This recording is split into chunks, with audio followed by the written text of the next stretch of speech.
नमस्कार दोस्तों, आप सभी का स्वागत है। आज की मोटिवेशनल स्टोरी ईमान का ज्ञान बताएगी। तो चलिए शुरू करते हैं। काफी समय पहले की बात है। प्रतापगढ़ नाम का एक राज्य था। वहाँ का राजा बहुत अच्छा था, मगर राजा को एक सुख नहीं था, वे ये कि उसके कोई भी संतान नहीं थी और वह चाहता था कि वह राज्य के अंदर किसी योग्य बच्चे को गोद ले ताकि वे उसका उत्तराधिकारी बन सके और आगे की बागडोर को सुचारू रूप से चला सके। और इसी को देखते हुए राजा ने राज्य में घोषणा करवा दी कि सभी बच्चे राजमहल में एकत्रित हो जाए। ऐसा ही हुआ। राजा ने सभी बच्चों को पौधे लगाने के लिए भिन्न भिन्न प्रकार के बीज दिए और कहा कि अब हम 6 महीने बाद मिलेंगे और देखेंगे कि किसका पौधा सबसे अच्छा होगा। महीना बीत जाने के बाद भी एक बच्चा ऐसा था जिसके गमले में वह बीज अभी तक नहीं फूटा था, लेकिन वह रोज उसकी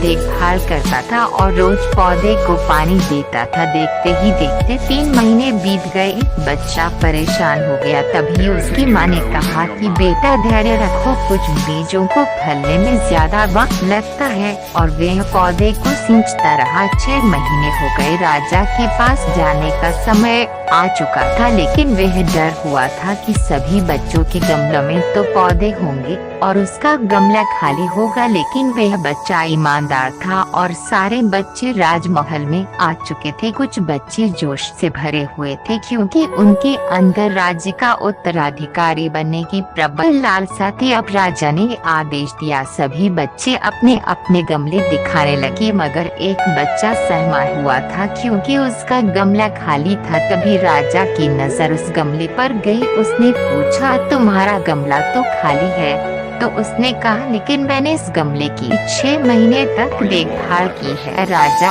उसकी ईमानदारी से खुश था कि उसका गमला खाली है, फिर भी वे हिम्मत करके यहाँ तो गया। सभी बच्चों के गमले देखने के बाद राजा ने उस बच्चे को सभी के सामने बुलाया। बच्चा सहम गया और राजा ने वह गमला सभी को दिखाया। सभी बच्चे जोर से हंसने लगे। राजा ने कहा, शांत हो जाइए, इतने खुश मत होइए। आप सभी के पास जो पौधे हैं वो सब बंजर है। आप चाहे कितनी भी मेहनत कर ले, उनसे कुछ नहीं निकलेगा। लेकिन असली बीज यही था। राजा उसकी ईमानदारी से बेहद खुश हुआ और उस बच्चे को राज्य का उत्तराधिकारी बना दिया गया। लेकिन हमें इस कहानी से क्या सीखने को मिला? मेरे हिसाब से अपने अंदर ईमानदारी का होना बहुत जरूरी है।